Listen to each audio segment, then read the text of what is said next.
मध्य प्रदेश वक्फ board के नवनियुक्त chairman Sanwar Patel ने ताजुल मजाजिद स्थित बोर्ड के कार्यालय पहुंचकर विधिवत पदभार ग्रहण किया। पदभार ग्रहण करने के दौरान उन्होंने अपनी प्राथमिकताओं को गिनाया, जिसके जरिए वक्फ बोर्ड की संपत्तियों की उचित देखरेख करने का वादा किया गया।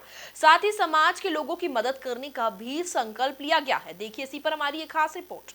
वक्फ बोर्ड चेयरमैन का पदभार ग्रहण करने के बाद सनवर पटेल ने जनता से वादा किया कि वो समाज के भले के लिए काम करेंगे, वक्फ बोर्ड की संपत्तियों के विवादों को निपटाने के लिए उचित कदम उठाएंगे। इसके साथ ही उन्होंने राजधानी भोपाल में गायब बताए जा रहे कब्रिस्तानों का भी पता लगाने पर काम करने की बात कही है। देखिए, बहुत ही सीधी बात है कि ये भारतीय जनता पार्टी की सरकार में बना हुआ बोर्ड है और यह बोर्ड का सीधा उद्देश्य है कि नीचे तक जाकर लोगों की मदद करने का काम कैसे करें। खास तौर पर जो वक्फ से का संदेश है वो सीधा साफ है कि दान की हुई ऐसी संपत्ति और उस संपत्ति से आने वाली इनकम को गरीब लोगों के बीच में उनके जीवन स्तर को सुधारने का काम, शिक्षा का काम, स्वास्थ्य का काम ठीक तरह से हो। लेकिन कहीं ना कहीं वक्फ बोर्ड का कहीं नाम आता था तो कहीं ना कहीं बदनामी भी उसके साथ साथ चली आती थी कि पता नहीं क्या हो रहा है।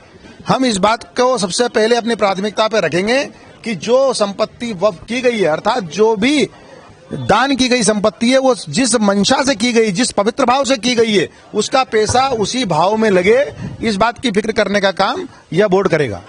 निश्चित रूप से बहुत ही अच्छा सवाल है, विवाद क्यों रहना चाहिए। निश्चित रूप से हम लोग एक विधि का सेल बनाएंगे और जरूरत लगी तो हम उस एक वार रूम बनाएंगे। हमको एक भी संपत्ति, एक भी इंच किसी अन्य की विवादित नहीं करना है और वक्फ की जो संपत्ति वैधानिक रूप से है, उस वैधानिक संपत्ति के पक्ष में हमारे सारे जो फैसले हैं जो आज तक हो चुके हैं उनको नजीर बनाकर और अपने फैसले कोर्ट के सामने अपनी बात को रखना है। निश्चित रूप से ये जो सवाल है ये बड़ा सवाल है और अभी एक बड़े समाचार पत्र ने इसको प्रकाशित भी किया है कि 125 कहीं ना कहीं रिकॉर्ड में अगर कब्रिस्तान है तो 101 कहां गए। तो ये आज के पहले जो जिम्मेदार थे, जिस राजनीतिक दल के लोग इस पर बैठे थे, जिस राजनीतिक दल को मानने वाले जो तुष्टिकरण के चलते जिन्होंने सारे बोर्ड को हजम करने का काम किया और साथ में कब्रिस्तानों को भी कहीं हजम करने का काम किया, तो निश्चित रूप से हमारे बैठने के बाद इस बात की भी जांच की जाएगी कि कौन जिम्मेदारों का रोल इसमें है। पदभार ग्रहण समारोह में उच्च शिक्षा मंत्री मोहन यादव जी, मध्य प्रदेश हज कमेटी के चेयरमैन रफत वारसी, भाजपा के प्रदेश कार्यालय प्रभारी राघवेंद्र शर्मा, भोपाल नगर निगम के अध्यक्ष किशन सूर्यवंशी, भोपाल शहर काजी जनाब मुस्ताक साहिब नदवी, मुफ्ती शहर जनाब अब्दुल कलाम साहिब सहित बोर्ड के मेंबर एवं उलेमा हजरत मौजूद रहे। Bureau report MP news Bhopal.